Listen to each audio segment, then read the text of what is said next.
नमस्कार। खबरों की खबर में आप सभी का स्वागत है। आपके साथ मैं हूं खुशबू।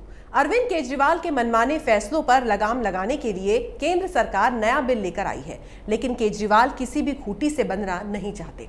दरअसल केजरीवाल योगी आदित्यनाथ की तरह शक्तिशाली बनना चाहते हैं, लेकिन बन नहीं पा रहे।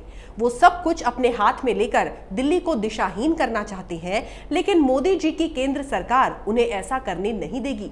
वो दिल्ली को बेलगाम घोड़ा बनने नहीं देगी, क्योंकि राजधानी दिल्ली ही वो केंद्र है जहां से पूरा देश चलता है। अगर दिल्ली पूरी तरह से केजरीवाल या यूं कहें कि नटवरलाल के हाथों में दे दी गई तो दिल्ली ही नहीं पूरा देश बर्बाद हो जाएगा। देश का एक एक शख्स, बच्चा, बूढ़ा और जवान मुफ्तखोरी सीख जाएगा। यहाँ Modi ji digital India, make in India करते करते थक गए, वहां केजरीवाल मुफ्तखोर इंडिया बनाने की कवायद में लगे हुए हैं। केजरीवाल ये अच्छी तरह से जानते हैं कि मुफ्त की टॉफियों से दांत में कीड़े भी लगते हैं और सेहत भी खराब होती है, लेकिन वो अपनी वाहवाही और सत्ता पर बने रहने के लिए हर किसी को शॉर्ट टर्म लालच दे रहे हैं। उन्हें ना तो किसी के दांतों की सफेदी से मतलब है, ना ही किसी के संपूर्ण स्वास्थ्य से। केंद्रीय गृह मंत्रालय द्वारा लोकसभा में लाए गए इस बिल का नाम the government of national capital territory of Delhi amendment bill 2021 है। इस बिल के तहत दिल्ली में सरकार के संचालन कामकाज को लेकर कुछ बदलाव किए गए हैं। ये बिल दिल्ली के लेफ्टिनेंट गवर्नर यानी कि उपराज्यपाल को अधिक शक्तियां देता है। साथ ही उपराज्यपाल को कई विवेकाधीन शक्तियां देता है जो दिल्ली के विधानसभा से पारित कानूनों के मामले में भी लागू होती हैं। प्रस्तावित कानून ये सुनिश्चित करता है कि दिल्ली कैबिनेट के फैसले लागू करने से पहले उपराज्यपाल की राय के लिए उन्हें जरूरी मौका दिया जाना चाहिए। इसका अर्थ हुआ कि मंत्रिमंडल को कोई भी कानून लागू करने से पहले उपराज्यपाल की राय लेना जरूरी होगा। इससे पहले विधानसभा से कानून पास होने के बाद उपराज्यपाल के पास भेजा जाता था। केंद्र द्वारा पेश किए गए इस बिल में कहा गया है कि ये बिल सुप्रीम कोर्ट द्वारा दिए गए निर्देशों को बढ़ावा देता है, जिसके तहत दिल्ली में राज्य सरकार और उपराज्यपाल की जिम्मेदारियों को बताया गया है। 1991 में संविधान के 239A अनुच्छेद के जरिए दिल्ली को केंद्र शासित राज्य का दर्जा दिया गया था। इस कानून के तहत दिल्ली की विधानसभा को कानून बनाने की शक्तियां हासिल हैं, लेकिन वो सार्वजनिक व्यवस्था, जमीन और पुलिस के मामले में ऐसा नहीं कर सकती। दिल्ली और केंद्र सरकार के बीच टकराव कोई नई बात नहीं है। दिल्ली की आम आदमी पार्टी सरकार बीजेपी शासित केंद्र सरकार के राष्ट्रीय राजधानी को लेकर लिए गए कई प्रशासनिक मामलों को चुनौती दे चुकी है। दिल्ली की राष्ट्रीय राजधानी क्षेत्र सरकार संशोधन विधेयक 2021 को सोमवार को केंद्रीय गृह राज्य मंत्री जी किशन रेड्डी ने पेश किया।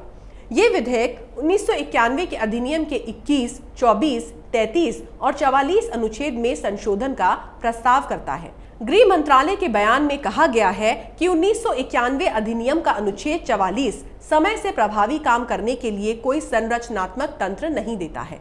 बयान में कहा गया है, साथ ही कोई आदेश जारी करने से पहले किन प्रस्तावों या मामलों को लेफ्टिनेंट गवर्नर को भेजना है, इस पर भी तस्वीर साफ नहीं है। 1991 अधिनियम का अनुच्छेद 44 कहता है कि उपराज्यपाल के सभी फैसले जो उनके मंत्रियों या अन्य की सलाह पर लिए जाएंगे, उन्हें उपराज्यपाल के नाम पर उल्लेखित करना होगा। यानी एक प्रकार से इसको समझा जा रहा है कि इसके जरिए उपराज्यपाल को दिल्ली सरकार के रूप में परिभाषित किया गया है। दिल्ली की आम आदमी पार्टी सरकार ने बीजेपी पर दिल्ली सरकार की शक्तियों को कम करने का आरोप लगाया है। वहीं बीजेपी का कहना है कि दिल्ली सरकार और एलजी पर 2018 में सुप्रीम कोर्ट के फैसले के बाद प्रस्तावित विधेयक आम आदमी पार्टी शासित सरकार के असंवैधानिक कामकाज को सीमित करेगा। एलजी और दिल्ली सरकार के बीच कामकाज का मामला न्यायालय तक जा चुका है। 4 जुलाई 2018 को सुप्रीम कोर्ट ने पाया था कि मंत्रिमंडल पर एलजी को अपने फैसले के बारे में सूचित करने का दायित्व है और उनकी कोई सहमति अनिवार्य नहीं है। 14 फरवरी 2019 के आदेश में सुप्रीम कोर्ट ने कहा था कि विधायी शक्तियों के कारण एलजी मंत्रिमंडल की सलाह से बंधे हुए हैं। वो सिर्फ अनुच्छेद 239A के आधार पर ही उनसे अलग रास्ता अपना सकते हैं। इस अनुच्छेद के अनुसार अगर मंत्रिमंडल की किसी राय पर एलजी के मतभेद हैं, तो वो इसे राष्ट्रपति के पास ले जा सकते हैं। न्यायालय ने कहा था कि इस मामले में एलजी राष्ट्रपति के फैसले को मानेंगे। दिल्ली के मुख्यमंत्री अरविंद केजरीवाल ने ट्वीट करके कहा है कि बीजेपी ऐसा इसलिए कर रही है क्योंकि दिल्ली की जनता ने उसे खारिज कर दिया है। ये बयान उन्होंने विधानसभा चुनावों में बीजेपी को 8 सीटें मिलने और एमसीडी उपचुनाव में 0 पर सिमट जाने को आधार बनाकर कहा। केजरीवाल ने कहा कि आज बीजेपी लोकसभा में एक विधेयक के जरिए चुनी हुई सरकार की शक्तियां कम करना चाह रही है। विधेयक संवैधानिक पीठ के फैसले के विपरीत है।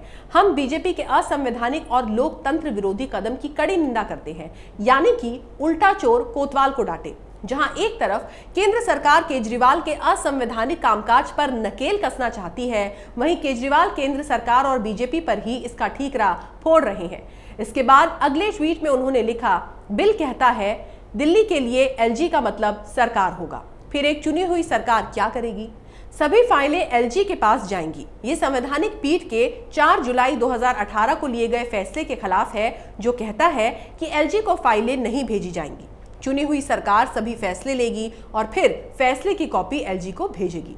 दिल्ली के उप मुख्यमंत्री मनीष सिसोदिया ने ट्वीट किया कि चुनाव के पहले बीजेपी का घोषणा पत्र कहता है कि दिल्ली को पूर्ण राज्य बनाएंगे। चुनाव जीतकर कहते हैं कि दिल्ली में एलजी ही सरकार होंगे। यहाँ पर मनीष सिसोदिया से ये पूछा जाना चाहिए कि क्या केंद्र सरकार पूरी तरह से दिल्ली को केजरीवाल जैसे नटवरलाल के हाथ में सौंपकर दिल्ली समेत पूरे देश को बर्बाद कर दे? इस बिल का विरोध जम्मू कश्मीर के पूर्व मुख्यमंत्री उमर अब्दुल्ला ने भी किया है। उमर अब्दुल्ला ने अरविंद केजरीवाल के विरोध वाले ट्वीट को रीट्वीट करते हुए लिखा है, 2019 में आम आदमी पार्टी ने जम्मू कश्मीर पर केंद्र के फैसले का समर्थन किया था, जिसमें राज्य के सारे हक ले लिए गए थे। इसके बावजूद मैं केंद्र सरकार के उस विधेयक का विरोध करता हूं, जिससे दिल्ली की चुनी हुई सरकार की शक्तियों को कमजोर किया जा रहा है। दिल्ली को पूर्ण राज्य का दर्जा मिले और सत्ता चुनी हुई सरकार के हाथ में रहे, ना कि एलजी के पास। प्रस्तावित बिल पर दिल्ली कांग्रेस ने भी आपत्ति जताई है। उसका कहना है कि ये न केवल दिल्ली सरकार की शक्तियों को कम करेगा, बल्कि ये दिल्ली के लोगों की शक्ति पर सीधा हमला है, जिन्होंने लोकतांत्रिक प्रक्रिया के जरिए सरकार चुनी है। तो एक सवाल यहाँ पर कांग्रेस से भी, जब आप इतने लंबे समय तक सत्ता में थे तो आपने दिल्ली के लोगों को कौन सी शक्तियां दे दी थी जिसकी बात आप अब कर रहे हैं? घोटालों के अलावा आपने अपनी शक्ति का इस्तेमाल कहां किया था? पूर्व विधायक और कांग्रेस नेता अनिल भारद्वाज ने प्रेस कॉन्फ्रेंस करके कहा है कि अगर ये बिल पास होता है तो वो दिन दिल्ली के लिए एक काला दिवस होगा और ये लोकतंत्र की हत्या होगी, क्योंकि ये साफ तौर पर संविधान के मूल सिद्धांत का उल्लंघन करता है। उन्होंने कहा कि अगर ये बिल पास हो जाता है तो बीजेपी पिछली सीट पर बैठकर एलजी के जरिए सरकार चलाएगी और दिल्ली सरकार को हर रोज प्रशासनिक काम के लिए अनुमति लेनी होगी। दिल्ली कांग्रेस का कहना है कि वो इस विधेयक के खिलाफ 17 मार्च को जंतर मंतर पर धरना देगी। साथ ही उन्होंने हैरानी जताई कि केंद्रीय कैबिनेट ने 1 फरवरी को इस विधेयक को मंजूरी दी थी, तो तब मुख्यमंत्री केजरीवाल ने इसके खिलाफ आवाज क्यों नहीं उठाई? दरअसल अरविंद केजरीवाल के साथ दिक्कत ये है कि वो हिटलर की तरह दिल्ली के लोगों पर अपने फैसले थोपना चाहते हैं। उनकी सोच दूरगामी नहीं है, जिसकी वजह से दिल्ली के लोग कभी भी तरक्की नहीं कर सकते। केजरीवाल अपने आगे किसी को नहीं देखना चाहते, ना ही देख सकते हैं। जिस तरीके से चुनावों से पहले तमाम नेता जनता को छोटे मोटे प्रलोभन देकर सत्ता की चाबी हासिल करने की कोशिश करते हैं, उसी तरह केजरीवाल भी अच्छी तरह समझ चुके हैं कि मुफ्तखोरी दिल्ली की जनता को रास आने लगी है, इसलिए वो जब तब कुछ ना कुछ मुफ्त उपलब्ध कराने की बात करते रहते हैं। अब जरा हाल ही का उदाहरण ले लीजिए। अभी अयोध्या में राम मंदिर बनकर तैयार भी नहीं हुआ और उन्होंने दिल्ली के बुजुर्गों को मंदिर की फ्री यात्रा कराने का ऐलान भी कर दिया, लेकिन बतौर मुख्यमंत्री उनका ये दायित्व बनता है कि वो भोली भाली मासूम जनता को इसके दूरगामी नकारात्मक प्रभावों के बारे में बताएं। लेकिन केजरीवाल जी को खुद की वाहवाही करवाने से फुर्सत कहां है। अपना काम बनता, भाड़ में जाए जनता।